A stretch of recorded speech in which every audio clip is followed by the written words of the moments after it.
de seminário Peniel, pois a palavra Peniel significa face a face com Deus, ou diante da face de Deus. Está pronto aí, querido? E a nossa proposta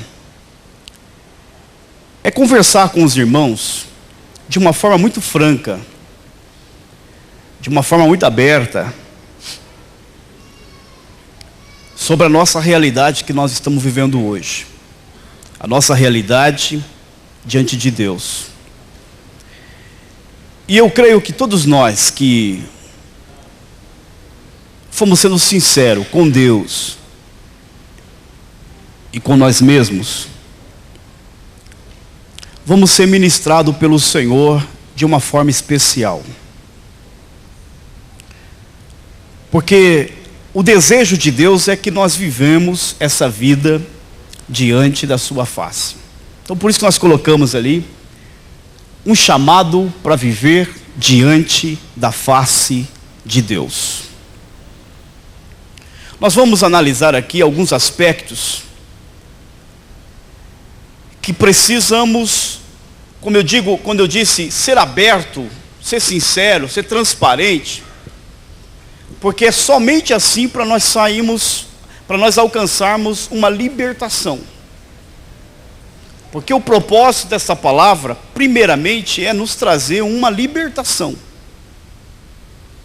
Uma libertação de enganos que nós fomos assimilando ao longo da nossa vida cristã, que traduzimos esses enganos como verdades.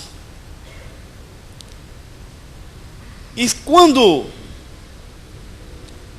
alguém chega lá, por exemplo, na comunidade terapêutica, para ser tratado, o primeiro passo é a transparência. A pessoa reconhecer a necessidade que ela tem. Ela reconhecer o seu estado. Ela conseguir ver que precisa, de fato, de ajuda. É o primeiro passo. Então, o primeiro passo para a libertação é a nossa sinceridade. Se nós ficarmos justificando, se nós ficarmos pegando a palavra e jogando para os outros, você vai sair do mesmo jeito que você entrou aqui. Você pode vir às 5 terça-feira e não vai ter nenhuma mudança na sua vida. Mas só para te ajudar, eu vou deixar claro uma coisa para você aqui. Para te ajudar. Eu, pastor Clementino, que com a graça de Deus quero ministrar esta palavra ao seu coração. Obrigado, querido. Quero deixar claro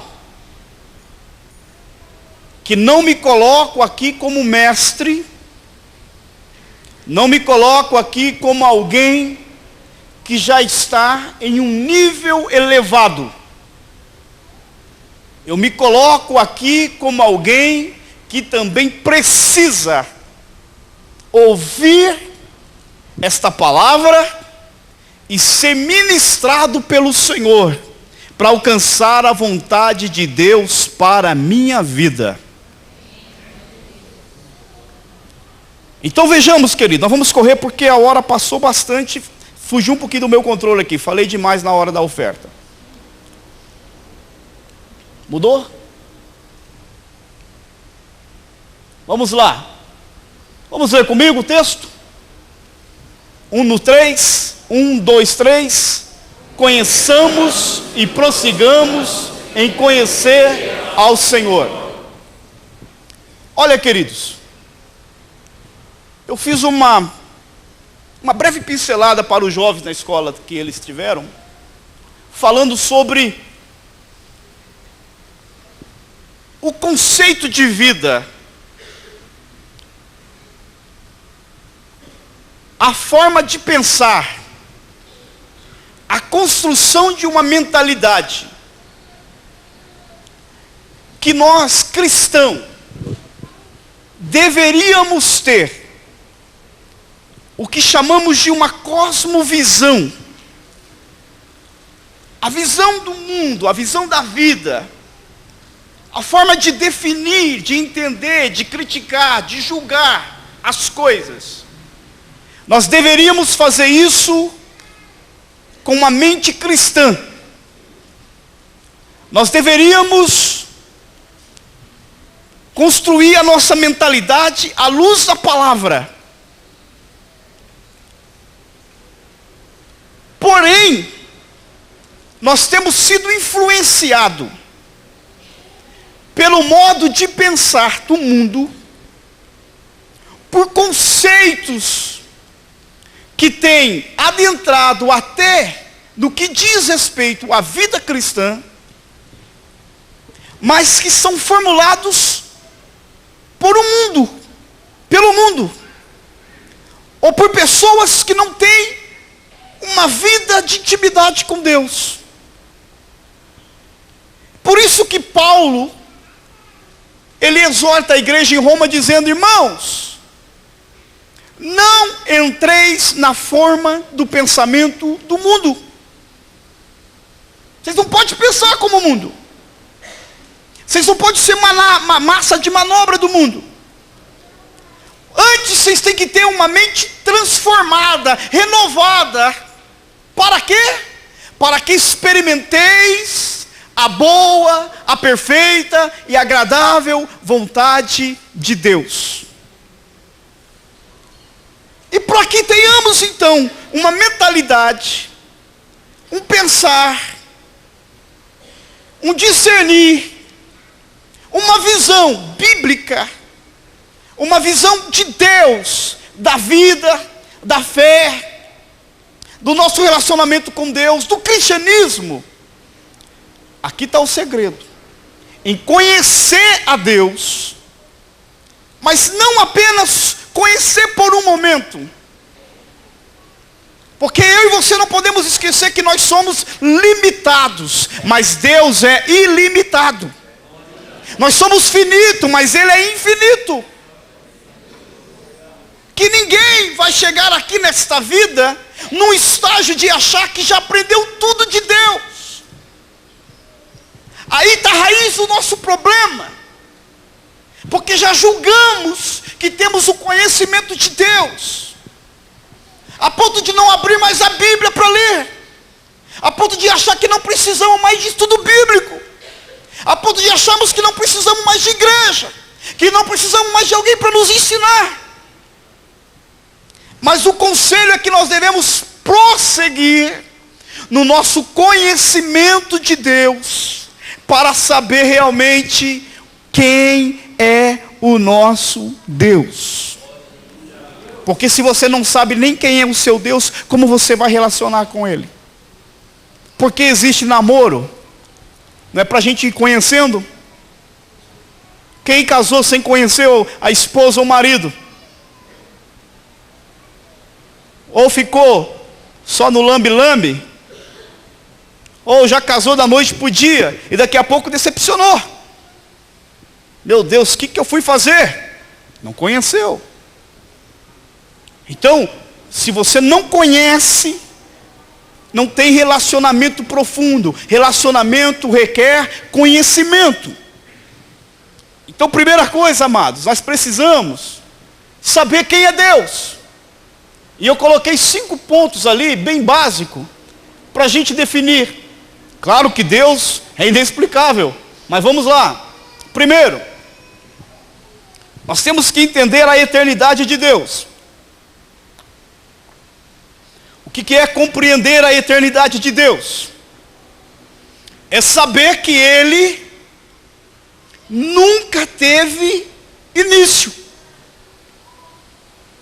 Antes que houvesse sol, eu sou. Antes que houvesse qualquer criação, Ele já era. E Ele é. E Ele sempre será. Entender a eternidade de Deus é entender que Ele não tem nenhuma influência do tempo. Ele não envelhece. Ele não se contamina. Ele não sofre variação de mudança. Ele era, Ele é e sempre será Deus. Você não precisa guardar os termos teológicos, mas você tem que entender essa verdade, que o teu Deus sempre foi Deus. Vamos formando o pensamento aqui. Segundo, a solidão de Deus. O que é a solidão de Deus?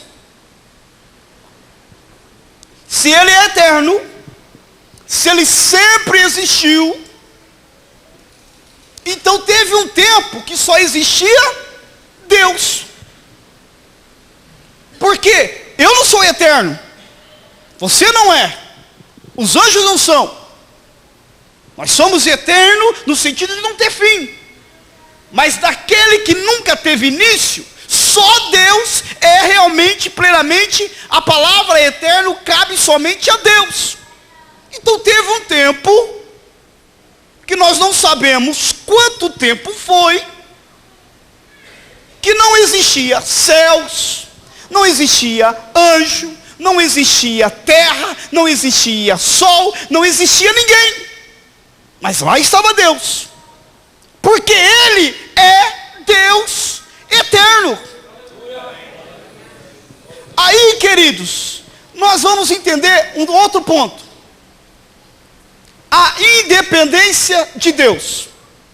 O que quer dizer a independência de Deus? A independência de Deus significa que Ele não depende de absolutamente nada. Não precisa de nada. Ele só é Deus exatamente porque Ele é independente de qualquer coisa. Deus não precisa de anjo, Deus não precisa de ser humano, Deus não precisa de nada para ser Deus. Se Ele precisasse de alguma coisa, Ele não era Deus. A independência de Deus descreve a sua autossuficiência. Ou seja, Ele é realizado em si mesmo. Ele é satisfeito em si mesmo. Nele está toda a plenitude da alegria. Nele está toda a plenitude da paz. Nele reside todo o gozo e sabedoria. Nele está presente todo o poder e toda a ciência. Ele é independente, Ele é pleno, Ele é completo. Ele é Deus.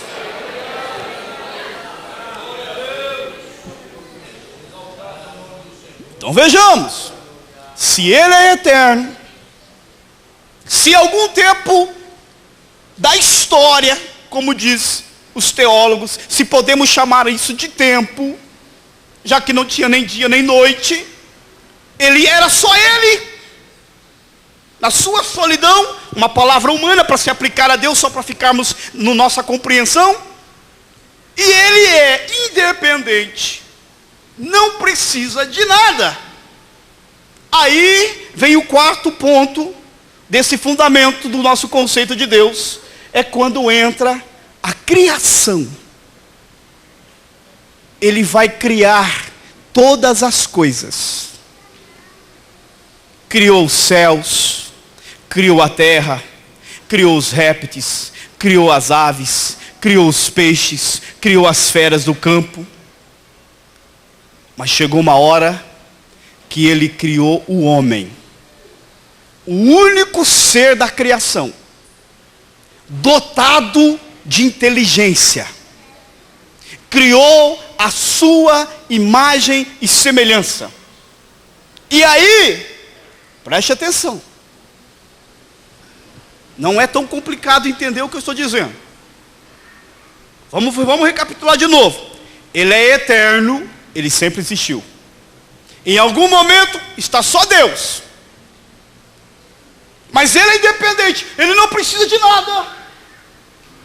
Mas segundo o seu beneplácito, a sua própria vontade, o seu próprio conselho, Ele resolve criar a mim e você. Para quê? É como se Deus dissesse assim: eu sou feliz em mim mesmo. Coisa boa é ser Deus. Como a minha paz é coisa maravilhosa. como a minha presença é gloriosa. E eu criei um monte de coisa boa, linda e maravilhosa. Mas eu vou criar um ser dotado de capacidade de raciocínio. Eu vou dotar um ser segundo a nossa imagem e semelhança, que vai ter espírito, porque nós somos, eu, o Pai, o Filho e o Espírito falando, somos espírito, então vamos fazer segundo a nossa semelhança, alguém que também tem espírito para comunicar, e aí eu vou compartilhar a minha glória, eu vou compartilhar a minha presença, eu vou compartilhar a minha vida, eu vou dar a minha paz, eu vou dar a minha alegria. É para isso que você está aqui, querido. É para isso que você recebeu vida. Para desfrutar dessas maravilhas que Deus está presente em Deus e Ele criou para compartilhar com você. Aí, queridos, para nós concluirmos essa primeira parte, a alegria de Deus. Se Deus criou então o ser humano com este propósito de comunicar a nós a sua paz, a sua alegria, para vivermos essas verdades que só existem em Deus, a alegria de Deus reside exatamente nessa verdade, que quando você, estamos vivendo nele, estamos tendo comunhão com Ele, estamos desfrutando dele, estamos o experimentando em todo momento, estamos tendo intimidade, estamos diante da sua face, gozando da sua paz, da sua alegria, Deus, Ele sente alegre, porque o seu propósito está sendo realizado. Agora você não precisa responder para mim, mas baseado no que já falamos, eu te pergunto: Deus está alegre com você? Você está desfrutando de Deus? Você está vivendo essa paz? Você está desfrutando desta alegria? É uma pergunta que você deve responder para você mesmo. Mas vamos prosseguir.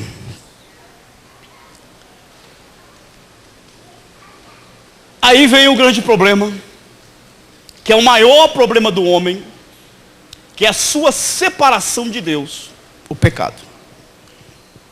Veja bem, querido. Com o pecado, o homem tem a sua mente corrompida. O pecado leva o homem a virar as costas para Deus. O pecado perverte a mente humana. O pecado leva o homem a pegar outros trilhos, abraçar outro projeto de vida, que não é o projeto de Deus. Com a queda,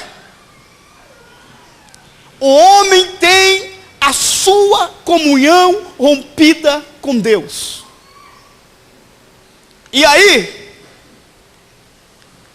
Deus vai lá,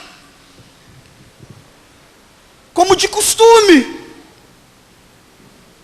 todo dia, ir lá no jardim, falar com o homem, conversar com Adão, passear com Adão, compartilhar com Adão. Você imagina, irmão, que prazer?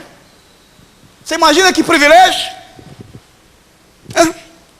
É como se todo dia, quando batesse a sua porta, naquele olho, você olhasse no relógio e falasse assim: é Deus que está aí me chamando. E todo dia Deus entrasse na sua casa, sentasse na sua mesa, tomasse um cafezinho com você, sorria com você, todo momento. Aí Deus vem um dia desse E o que Adão faz quando Adão ouve a voz de Deus? Ele esconde. Essa é a realidade da vida humana hoje. As pessoas estão escondendo de Deus. E quando Deus disse, onde estás? Não é apenas uma pergunta de quem está procurando alguém escondido. Onde estás? É um coração de um Deus que anseia por comunhão, que quer falar com alguém, que quer ter intimidade com alguém, que já não quer mais a sua presença. Onde estás? É o clamor de um Deus que tem prazer de estar junto com o homem, mas de um homem que agora não tem mais prazer de estar na sua presença. Essa pergunta, onde estás? Deus está fazendo ainda para muita gente. Onde estás, meu filho? Que tu não vem mais do seu quartinho de oração. Onde estás, você que tinha momento particular para falar comigo? Onde estás? Essa semana eu tive um sonho. Eu sonhei um sonho meio estranho e muito rápido. Mas eu sonhei que eu passava pela rua e ao passar pela rua encontrei uma pessoa deficiente que estava numa espécie de uma cadeira de roda, mas era muito grande aquela cadeira, mas era uma pessoa deficiente, e essa pessoa estava mendigando, e eu estava passando, quando a pessoa me fez um pedido para mim, e eu parei, esperando que ela me pedisse um dinheiro, me pedisse uma esmola. E aí eu falei, em que posso te ajudar, meu amigo? Ele disse, eu quero um lenço. E acabou o sonho. E eu acordei pela madrugada e deitado eu falei, Deus, o que é isso? Deus disse, meu filho, tem muita gente precisando de lenço, porque já não chora mais na minha presença, já perdeu a sensibilidade do meu espírito, já perdeu a comunhão comigo. Tem muita gente que está mendigando, está paralisado e está precisando de um lenço para voltar a chorar na minha presença. Aquilo me incomodou muito. Porque eu sei quando eu sonho com canseira e com barriga cheia, mas sei quando eu sonho é uma revelação de Deus. Mas o certo é que Deus está perguntando para muita gente, onde estás? Vamos correr. A essência do pecado, irmãos. Quando falamos em pecado, na igreja vem a ideia de adultério, de roubo. Isso são frutos do pecado. Isso é os pecados. Mas o pecado, a essência do pecado, é você não viver para a glória de Deus. Qualquer vida que não é vivida para a glória de Deus, está em pecado. Então por isso que Deus, falando ali através de Jeremias, disse, espantai-vos disso, ó céus, e horrorizai-vos, ficai verdadeiramente desolados, diz o Senhor. Porque o meu povo fez duas maldades. Qual é a primeira? A mim me deixaram o manancial de águas vivas. Qual é a segunda? E cavaram para si cisternas rotas que não retêm as águas. Duas maldades que descreve a essência do pecado em duas partes. Duas partes que é uma única essência. Qual é a primeira parte dessa essência do pecado? É viver, ou melhor, não viver uma vida satisfeita em Deus. Você pode repetir comigo isso? Uma vida não satisfeita em Deus é pecado. Por isso que Jeremias, através do Espírito Santo, disse, olha que coisa horrível, ó céus, ó terra, o monte, reúne a natureza e disse: espanta aí, ficais espantados, assustados, pasme, porque o meu povo me abandonou, deixou a mim. E por que deixou Deus? Porque não via Deus mais como o único meio de satisfação. Essa é a primeira parte. A segunda parte é você procurar outros meios de satisfação. Repete comigo. Todas as vezes que eu procuro outra fonte para me satisfazer, que não seja Deus, estou em pecado. Então aqui está a essência do pecado. Deixar Deus, que é a única fonte, e procurar cavar outras cisternas que não tem água. Deixar Deus, que é o manancial de água viva. Querido, a gente tem que parar de ficar pregando, ou ouvindo, ou acreditando as coisas só na teoria. Porque não preciso perguntar para você. Mas só para a gente firmar essa mentalidade. Se você concordar comigo com o que eu vou falar agora, você vai levantar a sua mão e vai dizer amém. Deus é paz. Amém. Deus é vida. Amém. Deus é alegria. Amém. Deus é tudo. Amém. E por que às vezes nós não vivemos isso? Se Ele é tudo, por que achamos que está faltando alguma coisa? Se Ele é paz, por que vivemos numa angústia, numa ansiedade? Se Ele é alegria, se a nossa alegria sempre é momentânea? E falamos que temos Deus, que Ele é nosso Deus. Por que nós deixamos Ele para procurar outras fontes de prazer? Procuramos outra fonte de satisfação? Por quê? Porque ainda o pecado está conduzindo a nossa vida. Nós não temos para onde correr. Ainda a nossa mentalidade está sendo dominada, influenciada por pensamentos pecaminosos. E qual é a consequência disso? A consequência de não buscar a Deus. Olha o que Deus diz. Vamos ler junto no 3? 1, 2, 3.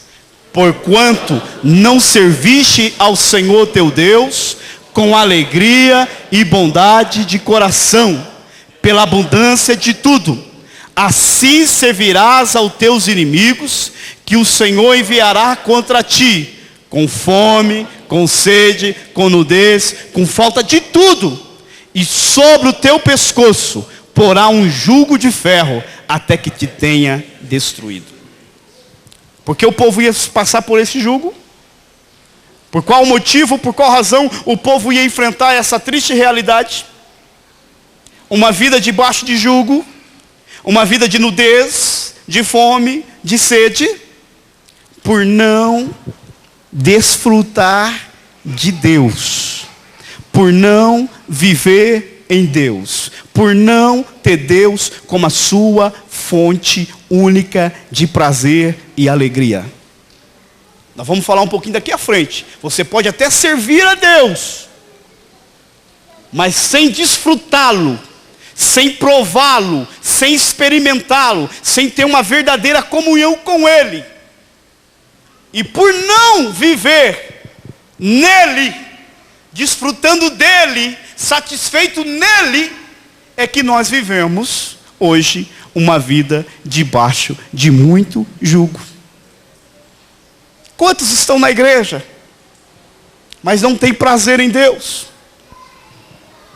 Quantos estão vindo para a igreja porque sente uma obrigação, sente um medo do inferno? Quantos já não têm mais alegria de nem vir mais?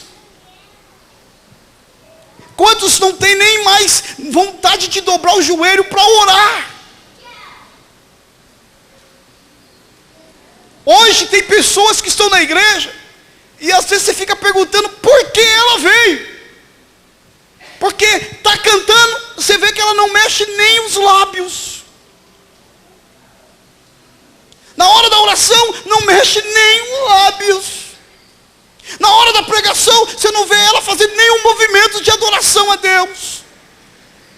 Você vê ela 1 ano vindo na igreja, você faz apelos, ela nunca vem à frente.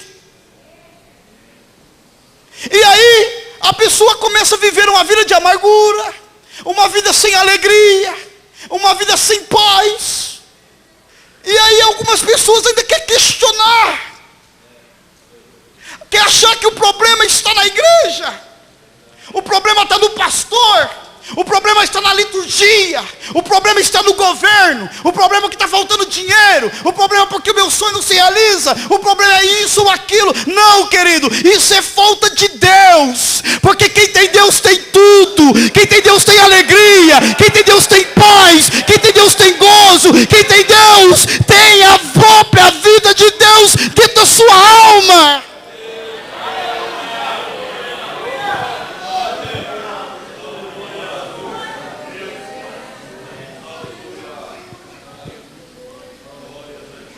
Aleluia. Vamos correr, querido. A vontade é de ficar falando mais, mas vamos lá. Mas mesmo assim, irmãos, com o pecado, mesmo com o homem rejeitando o projeto de Deus, Deus nunca desistiu de continuar buscando o homem. Deus poderia, os céus, a terra, a criação, os anjos, todos poderiam testificar que Deus já tinha feito de tudo para o homem desfrutar da sua presença, para o homem viver na sua presença. E Deus naquela hora poderia ter desistido do homem. Mas olha aqui, diz: ou pensais que em vão, diz as Escrituras, o Espírito que Ele fez habitar em nós, anseia por nós até o ciúme. Você sabe o que está dizendo aqui, querido? Que o homem vira as costas para Deus. O homem dá carta de renúncia para Deus. O homem diz que não precisa de Deus. O homem abandona o manancial e sai fazendo rotas, cisternas, cavando em cisternas. E Deus, aqui do outro lado, abandonado pelo homem, tem um coração que continua ansiando pelo homem. Que a palavra ansiar aqui é desejo ardente. O coração de Deus continua batendo forte pelo homem, a ponto de sentir ciúmes pelo homem, porque Deus disse: eu não vou abrir mão, eu não vou desistir. Eu criei para minha glória, eu criei para desfrutar da minha presença, eu quero da minha paz, eu quero da minha alegria.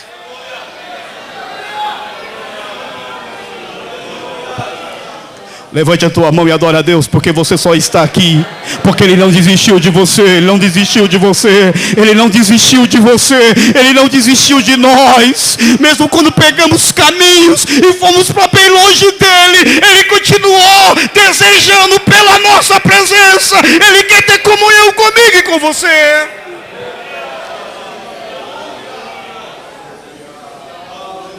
Aleluia.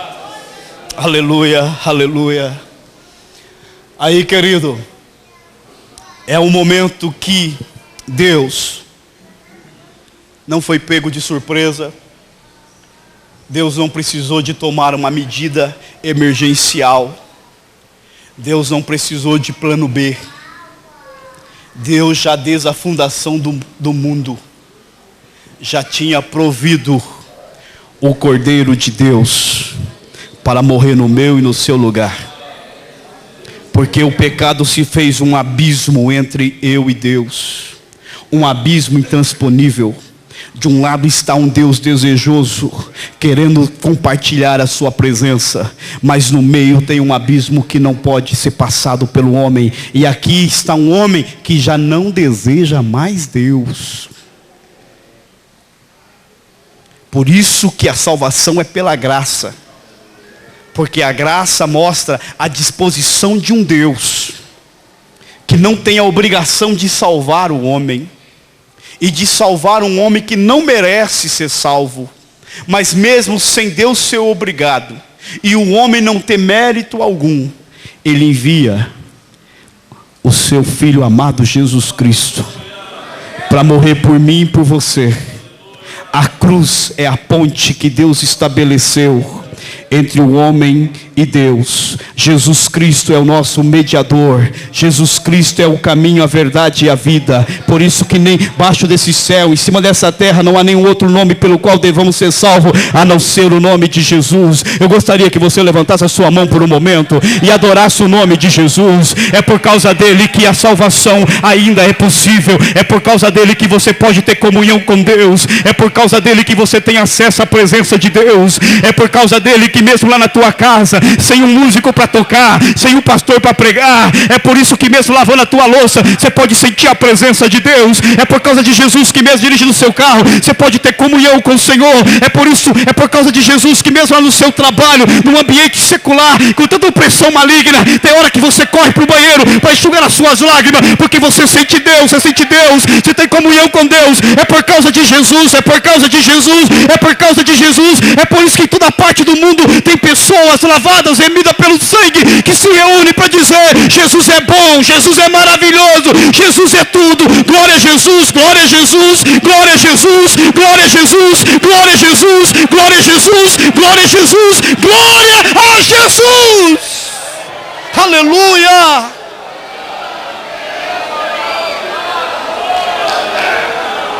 Rabashuri mikalabashandarai.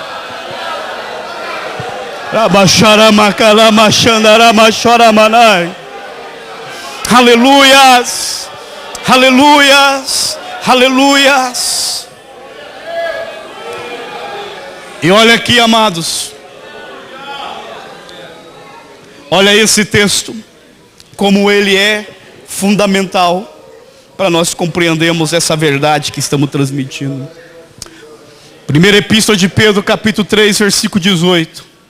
Diz: porque também Cristo morreu uma só vez, não precisa morrer mais, a sua morte é eficiente, é única, uma só vez pelos pecados, pelo meu, pelo seu, pelo nosso, sendo ele o justo pelos injustos.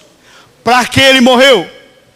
Para levar-nos a Deus. Jesus não morreu simplesmente para nos levar para o céu. Não, pastor, não. Você sabe por quê?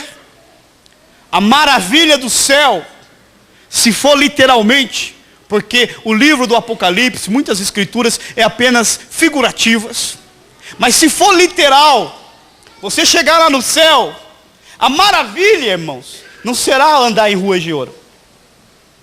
Não é você olhar muros de jaspe. Não é você ouvir um lindo coral angelical cantando.